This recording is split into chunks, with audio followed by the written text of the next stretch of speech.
자, 아래쪽. 자, 불에 대한 저항성을 내화성 그리고 혹은 내화력이라고 표현을 한다. 자, 수종에 따라서 보통 분류를 해놓으면은, 자, 우리가 이제 내화력이 강한 수종과 내화력이 약한 수종을 좀 상세하게 분류하면 침엽수, 상록 화력수, 낙엽 화력수 이런 식으로 분류할 수 있겠어요. 하지만 우리가 좀 더 효율적으로 암기하고 공부를 하기 위해서는 뭐다? 자주 나오는 걸로. 굳이 내화력을 물을 때 내화력이 강한 침엽수는 굳이 이렇게 묻진 않습니다. 그냥 내화력이 강한 수종과 내화력이 약한 수종으로 보통 많이 물어보고 있어요. 자, 일단은 책에 있는 식으로 우리가 자세히 공부를 하고 다시 한 번 더 요점 정리합시다. 자, 보시면 내화성이 높은 수종이라 했습니다. 높은 거. 내화성이 높다는 거는 불에 강하다. 자, 원래는 침엽수가 화력수보다는 좀 약하다고 했지만 그 침엽수 수종에서도 또 상대적으로 강한 친구들이 있겠죠. 수종이 있겠죠. 자, 보면 은행나무, 이깔나무, 낙엽송들이 좀 강한 쪽에 속한다. 자, 반대로 내화성이 낮은 수종, 아까 말씀드렸던 소나무 종류, 송진 때문에 잘 탄다 했죠. 소나무, 해송, 편백 이런 것들은 뭐다? 잘 탄다. 상록 화렵수가 있습니다. 상록 화렵수는 굴거리, 황벽, 동백, 회양목, 사철나무 등이 있더라. 그리고 낮은 수종으로는 녹나무, 구실, 잣, 밤나무 등이 있고, 낙엽 화렵수 종류로는 굴참, 고로쇠, 갑중, 사시, 음나무 같은 게 내화성이 높다. 고로쇠 같은 경우는 수액 자체가 많이 보유되고 있기 때문에 우리가 고로쇠 수액 먹는다 보통 많이 이렇게 드시던데, 그런 식으로 수액을 많이 보유하고 있으면 또 상대적으로 내화성이 강하겠다. 내화력이 강하겠다. 자, 낙엽 화렵수에서도 내화성이 낮은 수종, 약한 수종은 아카시, 벽오동, 참죽, 조리대 등이 있더라.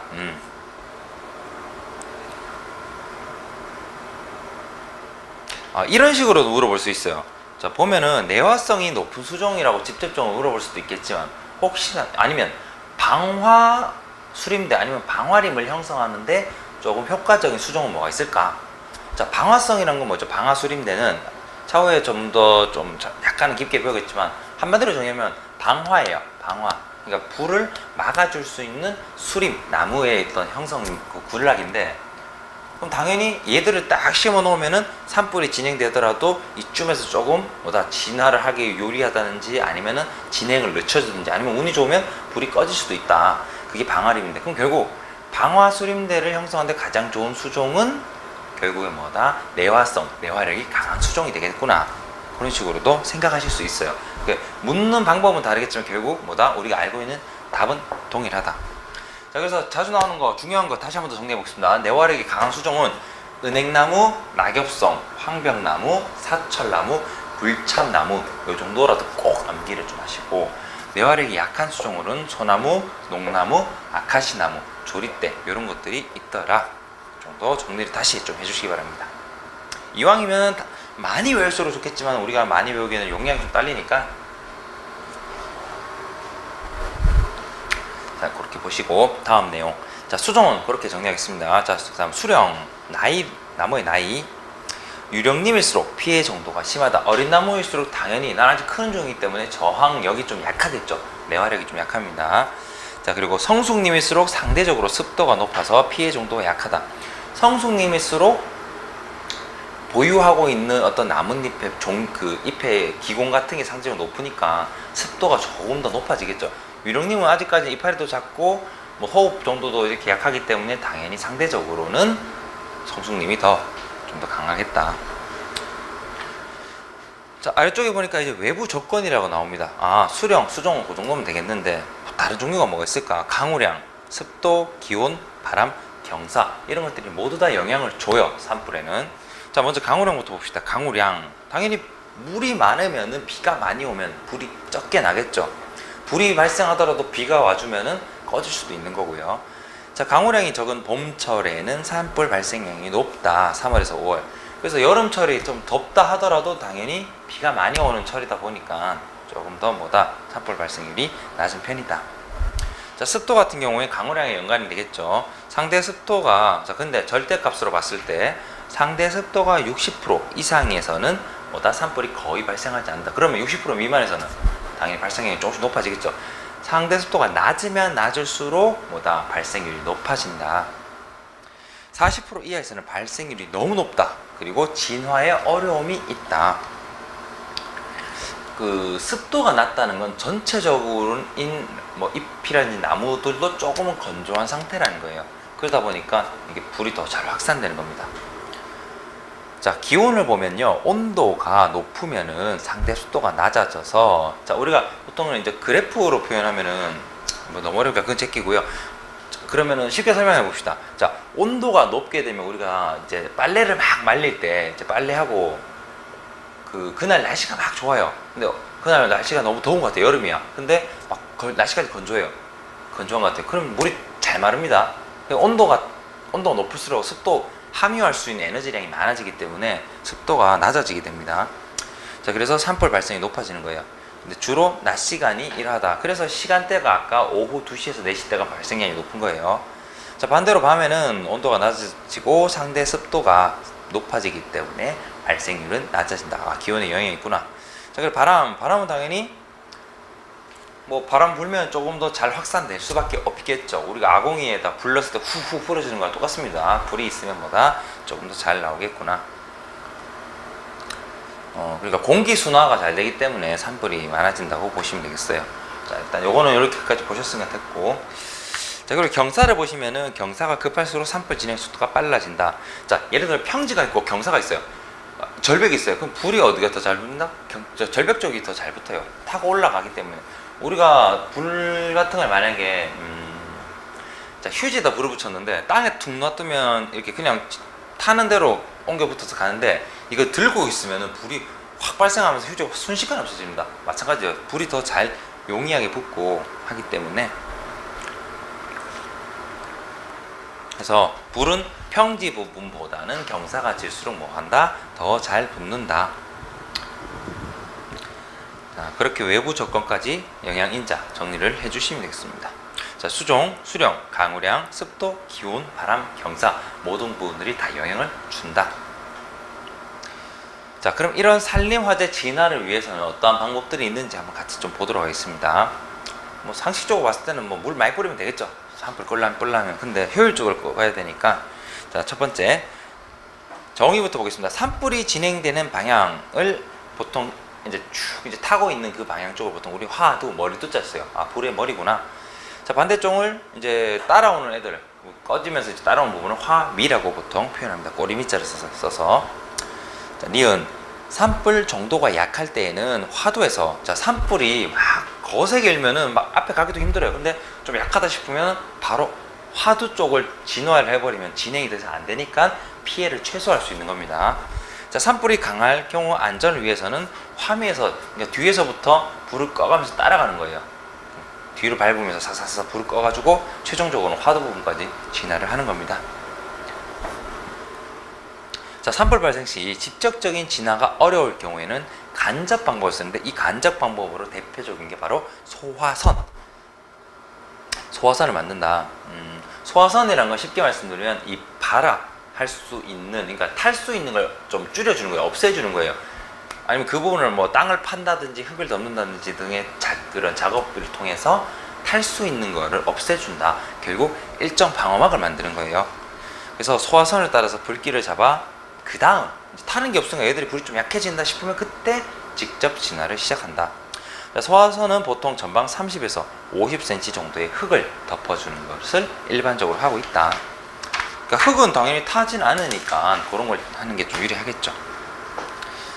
자, 그리고 다음 대형 산불 발생 시에는 직간접적인 방법으로 또 이 앞에서 말했던 소화선이라든지 불을 바로 잡는 이런 것들이 어려울 경우에는 진행 방향에 불을 놓아 가연물을 없애주는 방법인데, 이것을 맞불이라고 한다.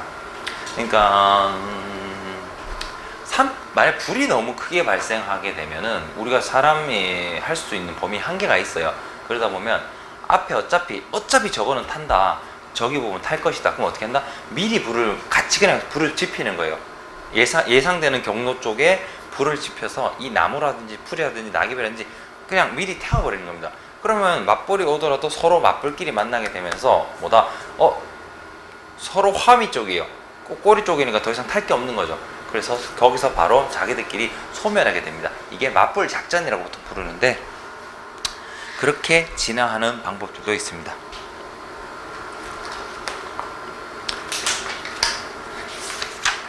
자, 산불에 대해서는 여러분께서 그 정도만 하시면 될 것 같습니다. 자, 그래서 중요 부분 한 번 더 정리를 해보면은,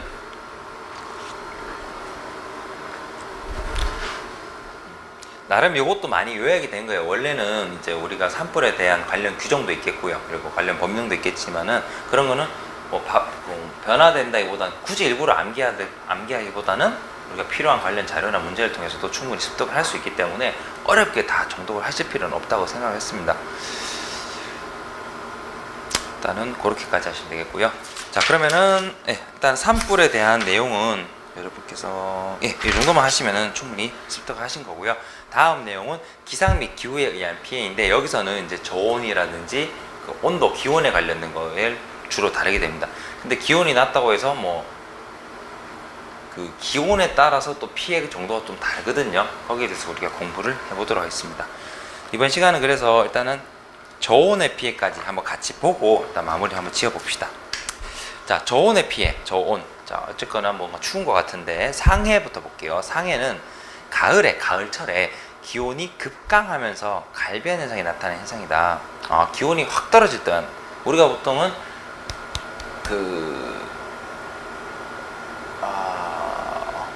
추운, 갑자기 기온이 급변하는 날이 있는데, 봄철이나 아니면 가을철에, 그럴 때 우리가 이제 일교차가 심하다 하죠. 일교차가 심하다 해가지고 우리가 뭐 감기에 걸린다든지, 그런 사람 같은 경우는 그런 경우가 발생하는데, 나무도 마찬가지예요. 갑작스러운 기온 변화는 나무에게도 피해를 주게 됩니다.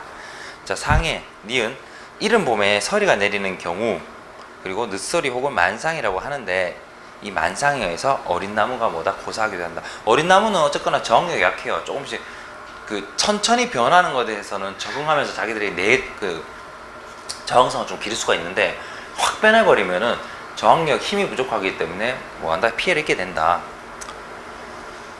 그래서 어린 나무 같은 경우 유령님은 주의가 필요하고요. 자, 디귿, 만상에 의해서 1년에 2개의 나이테가 생성되기도 한다. 이를 상륜이라고 한다. 자, 원래 우리나라는 특성상 기온의 변화가 확실하기 때문에, 사계절이 확실하기 때문에 나이테가 1년에 1개가 발생합니다. 그런데 이게 만상에 의해서 나무가 착각을 하게 돼요.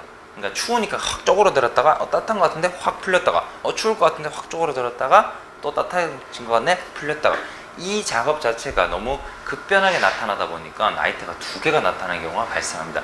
이것을 뭐라 한다? 우리는 상륜이라고 합니다. 자, 1년에 2개의 나이테가 나타나는 경우 상륜. 자, 다음 리을, 상해는 유지 함량이 낮고 전분 함량이 높을 때 피해가 크다. 자, 상해란 건 유지 함량, 전분 함량에 의해서 영향을 좀 받는데, 유지는 이제 기름이다 보니까 어떤 온도의 변화에 조금 덜 민감해요. 근데 전분 같은 경우는 똑같이 수분이랑 같이 놀고 있는 OH기를 가진 물질이기 때문에, 그래서 사람도 마찬가지입니다. 사람도 만약 살이 쪘다 싶으면 지방 함량이 높게 되면 따뜻하기 때문에 추위를 덜 타게 돼요. 마찬가지로 나무 역시도 유지 함량이 높을 경우면은 덜 타요. 피해를 덜 입어요. 낮을 경우에는 피해가 크죠. 전분 함량이 높을 때는 피해가 또 크다. 함께 이제 보시면 되겠습니다. 자, 다음 미음, 상해의 영양인자가 어느 게 있을까? 자, 영양인자는 어지간하면 다 비슷한데 수종, 수령, 지형, 방위, 기후 등으로 보통 분류를 합니다. 자, 수종에 따라서 유지와 전분 함량, 앞에서 말했죠. 유지와 전분 함량, 이 2가지의 영향이 큰데, 이 영향을 받기 때문에 수종에 따라서 보유하고 있는 양이 다르겠죠. 수종에 영향을 받는 겁니다. 자, 수령, 아까도 말했지만 어린 나무일수록 피해 정도가 크다. 나무가 어릴수록 피해를 받기 쉽다. 저항성이 약하니까. 자, 다음 지형 같은 경우에 습기가 많은 계곡과 같은 곳은 피해를 받기 쉽다.